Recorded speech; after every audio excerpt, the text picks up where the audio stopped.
perkenalkan saya Cindy Yolanda sebagai sales konsultan dari PT Quantindo Wijaya Aditya Jasa. Saat ini saya sudah ditemani dengan Mas Husein sebagai aerial surveyor, juga ada Mas Ilham sebagai support engineer dari PT Quantindo Wijaya Aditya Jasa. Halo Mas Ilham, Mas Husein. Halo Mbak. Halo sebagai surveyor. Apa kabar nih Mas? Baik. Baik, ini udah aja. Semangat. Baik. Oke nih Sobat Quantindo. Pada podcast kita kali ini bersama Mas Ilham dan Mas Husein, kita akan membahas salah satu sensor lidar terbaru dari Quantum System, yaitu ada Cube 640. Nah, Mas Ilham, Mas Husein, kalau kita flashback nih, sebelumnya untuk sensor terdahulu itu sudah ada lidar Cube 240 ya Mas ya? Betul. Nah, sebenarnya yang membedakan dari varian Cube 240 dan Cube 640 ini apa sih Mas? Karena Sobat Quantindo juga ingin penasaran nih, pasti penasaran apa sih Mas perbedaannya? Ada yang bisa dijelasin nggak sih Mas? Nah, jadi kalau misalnya ya dari namanya sendiri ya Mbak ya, Cube 240 dan 640, 240 dan 640. Nah, ini yang dimaksud adalah shot per second-nya Mbak. Jadi untuk yang 240 ini shot per second-nya itu hingga 240.000. Oke. Nah, untuk yang 640 upgrade kita ke 640.000. Oke. Selain itu upgrade selanjutnya adalah FOV-nya Mbak, field of FOV view. ya? Field of view-nya untuk yang Cube 640 ini lebih besar di angka 176 ya. Benar, 176. 176 derajat dibandingkan dari yang Cube 240 hanya 70 derajat seperti itu. Okay. Jadi cakupannya bisa lebih luas. Scanner pun juga beda. Ya, scannernya pun juga beda. Untuk yang 240 ini masih Livok Avia Mbak. Oh, Livok ya? Nah, sedangkan yang Cube 640 ini dari Hesai tipe XT32M itu udah cukup familiar lah, digunakan untuk dipakai di drone seperti itu. Oke, menarik Mas, menarik. Jadi perbedaannya itu dari FOV, sensornya juga ya Mas ya? Oke. Nah, jadi Cube 640. Jadi Cube 640 ini tidak menghilangkan sensor terdahulunya ya Mas ya, 240. Oh enggak, ini sebagai additional saja. Nah, jadi opsi lah Mbak.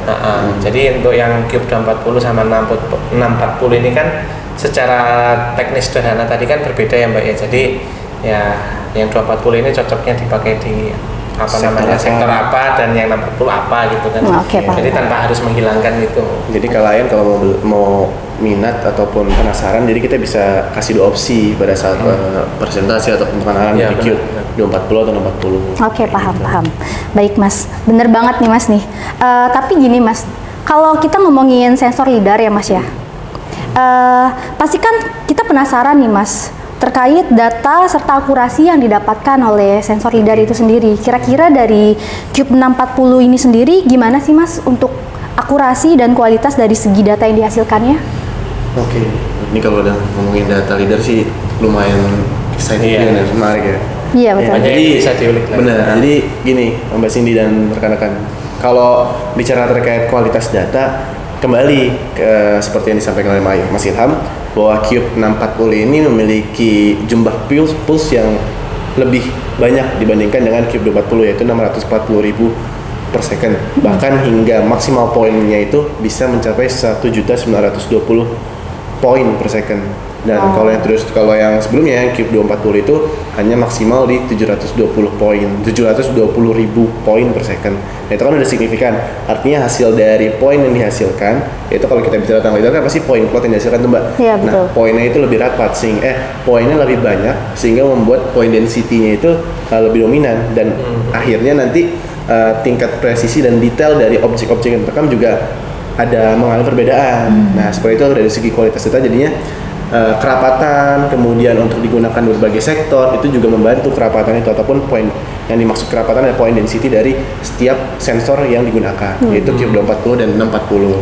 Nah, cuman kalau dari segi akurasi, nah ini menarik karena dari segi akurasi itu sebenarnya banyak nih Mbak faktor yang mempengaruhi terkait akurasi dan presisi dari hasil data dari Cube 640 ini. Dari segi file system sebenarnya Cube 640 ini Mas itu bisa mencapai di bawah 3 cm untuk akurasi dan presisinya. Sangat detail Mas. Ya, betul. Namun kembali lagi karena kita melakukan pemetaan suatu proyek pemetaan, tentu memiliki beberapa faktor yang mendukung untuk melakukan pemetaan lidar. Kayak contohnya misalkan ya, pengukuran secara terrestrial di lapangannya, kemudian base station yang digunakan untuk pemetaan lidar, Nah itu perlu dikombinasi semua sampai hasilnya nanti di pengolahan pun untuk LiDAR kan agak berbeda nih kalau kita di aerial survey untuk foto Iya, udara. benar. Nah jadinya harus lebih advance dan lebih teliti lagi untuk menghasilkan data LiDAR yang kita inginkan. Oke, Jadi paham. kombinasi lah ya. Iya. Oke, paham. Jadi artinya dari segi akurasi yang dijelaskan tadi, data yang dihasilkan juga ada kombinasi lah ya Mas ya dari pemetaan LiDAR ini Betul, sendiri. jadi nggak karena pemetaan juga kan pemetaan LiDAR khususnya ataupun pemetaan lain lah kita perlu bantuan ataupun dukungan dari teknologi lain ataupun pengukuran lain untuk menghasilkan data akurasi dan presisi yang lebih tinggi ataupun sesuai spesifikasi yang kita harapkan. Oke, Gitu. Cuma paham. kalau dari segi perbedaan akurasi ya paling dominan yaitu karena VOV-nya itu kembali lagi ke point density yang dihasilkan 640 bakal besar kemungkinan akan lebih rata dan lebih kerapatannya lebih dominan daripada 240. Oke, paham. Baik. Baik nih, Mas. Seperti itu ya Mas ya? Betul, jadi seperti itu. Karena emang LiDAR itu kan menarik banget. Oke, ini. paham. Iya. Nih Mas, kira-kira nih Mas, untuk meningkatkan akurasi dan presisi dari LiDAR itu sendiri, terutama Cube 640 ya Mas ya. Oke, benar. Kira-kira ada nggak sih Mas sensor atau pendukung untuk membantu meningkatkan dari akurasi dan presisi itu sendiri? Silakan. Monggo, masalah akurasi nih. Jadi kalau masalah bicara akurasi dan presisi, kalau rekan-rekan belum mengetahui perbedaan akurasi dan presisi, memang nanti bisa dicari nih terkait akurasi itu apa dan presisi itu apa. Namun secara garis besar, Ya. yang membedakan untuk mendukung untuk menghasilkan data yang lebih presisi dan akurasi di Cube 640 ini membantu beberapa tools ataupun membantu beberapa prosedur. Yang dimaksud prosedur itu adalah saat after flag ataupun setelah melakukan akuisisi. Oh, post processing ya? Post processingnya, Ya. yaitu kita kan mendapatkan data dari sensor yang akan dibaca untuk Diproses. menghasilkan data lastnya. Ya. Oh, Namun oke. sebelum mendapatkan data last dari hasil pengolahan post processing tersebut, nah di Cube 640 ini ataupun varian dari LiDAR Quantum System Yellow Scan itu menggunakan salah satu software bawaannya yaitu Cloud Station namanya. Mbak. Oke, paham. Benar, jadi Cloud Station itulah yang membantu untuk beberapa alur prosedur pengolahan data LiDAR itu udah include di sana. Sehingga kalau kita bicara terkait presisi dan akurasi, seperti presisi kan kita kaitannya sama strip adjustment. Nah, kemudian dari segi akurasi juga terkait dengan base station yang digunakan juga ada GCP atau ICP yang digunakan. Ya. Nah, itu include dapat dilakukan di software Cloud Station bawaan dari Quantum System Yellow Scan. Nah, sehingga pada saat setelah menghasilkan ekspor last yang dihasilkan, nah data itu sebenarnya udah data yang memang sudah jadi bisa digunakan dan bisa dianalisis. Namun kembali kepada customer atau klien memiliki toleransi juga spesifikasi terkait data yang dihasilkan apakah sudah cukup atau tidak.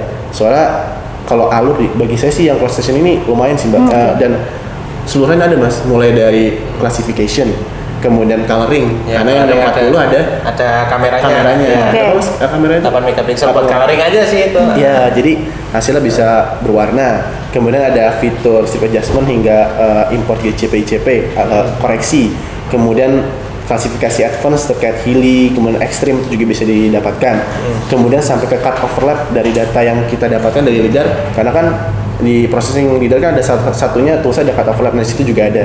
Jadi sampai kelasnya pun dan processing untuk base stationnya udah include juga di Cube 60. Ya benar. Benar apa? Benar. Software SPG Kinesia Ya, SPG kinersia kan. Ya, jadi proses PPK-nya juga include jadi satu software. Nah, itu yang jadi pembeda juga nih, Mbak, sama 240. Oke, paham. Gitu. Jadi udah built-in ya Mas ya? Benar, udah built-in. Itu bahasa ini. Built-in. Ya, sudah Jadi built-in satu. di aplikasi namanya Yellow Close Station. Session. Yes, Gitu. Oke, paham. Jadi artinya berbicara terkait processing data juga nih Mas, apakah ada perbedaan dari segi penggunaan dari versi sebelumnya Cube 240 dengan versi yang sekarang yaitu Cube 640 gitu Mas? Jadi ya software Yellow Scan-nya ya berarti ya. Penggunaan apa ini yang dimaksud Mbak Sini? Penggunaan ini apa ini? Penggunaan Oh ini mungkin dari segi processing datanya Mas gitu. perbedaan software-nya Oh, kira-kira. softwarenya. Kalau misalnya yang untuk yang apa namanya trajectory refinement-nya itu kan berbeda. Benar. Trajektori apa tadi? Trajectory refinement kalau nggak salah apa namanya nama lainnya itu yang foresight. Ya, bukan yang koreksi dari jalur Ya, terbangnya. koreksi Oke. jalur terbang lah ya. Kalau yang 240 itu Cube 240 itu kita perlu dua software Mas. Iya, perlu software. Jadi ada Applanix yang Oke. dari Prospek. Kemudian kalau yang tadi yang Cube 640 kita hanya menggunakan satu software Oke. yaitu Cloud Station. Itu aja sih perbedaan, cuma kalau untuk processingnya di Yellow Scan Cloud Station Sama. semua sih. Gitu. Oke, jadi seperti itu Sobat Kontindo. Kira-kira ada tambahan nggak sih nih Mas dari penjelasan yang sudah dijelaskan oleh Mas Husein sama Mas Ilham terkait sensor Cube 640 ini? Kalau tambahan sih sepertinya sih belum ada ya Mbak ya. Nanti kan kita mungkin akan lebih, ini lagi mencoba sih Mbak pengolahan menggunakan 640 kan untuk yang lebih advance lagi kan. Kita melakukan analisis dari itunya. Untuk beberapa study case lagi ya, soalnya kalau 640 ini kan udah ada salah satu customer kita Mas ya di sudah ada. PT MLM atau bagian kontraktor. Nah, cuma harapannya nanti di 640 ini bisa digunakan di hampir seluruh sektor, karena fungsi Cube 640 ini juga kan nantinya bisa membantu untuk berbagai sektor, misalkan dari tambang, kemudian infrastruktur, konstruksi. Harapannya bisa keambil semua karena spek-speknya lebih tinggi nih. Iya, Dan perkebunan juga ya Mas? Benar. Oke, paham. Gitu sih. Sebenarnya cukup sih kalau dari kita sih Mbak. Oke, paham. Jadi seperti itu ya Mas untuk sensor Cube 640 sendiri. Oke, semoga dapat menjawab rasa penasaran dari sobat-sobat Kontindo sekalian, dan juga semoga dapat menjadi salah satu opsi untuk pemetaan lidar di Indonesia ya Mas. Nah, ya benar, karena bukan Trinity Pro ya. Trinity Pro ini sudah mengintegrasikan dirinya untuk bisa membawa Cube 640 ini Mbak. Jadi yang mana Trinity Pro ini sudah teruji. Keamanannya, safety-nya ya Mas, kecanggihannya udah teruji. Seperti itu, banyak lah customer yang udah membuktikannya. Oke, baik nih sobat Kontindo, seperti itu informasi yang dapat kita berikan dari Mas Ilham bersama Mas Ilham dan Mas Husein nih. Semoga informasi tersebut menjadi manfaat bagi sobat Kontindo sekalian, dan nextnya kita dapat membahas topik-topik yang menarik lainnya nih dari sensor-sensor quantum system, use case-nya juga ya Mas ya. Baik, saya Cindy Yolanda pamit undur diri. Sampai bertemu di podcast kita selanjutnya. Terima kasih. Terima kasih. Dadah.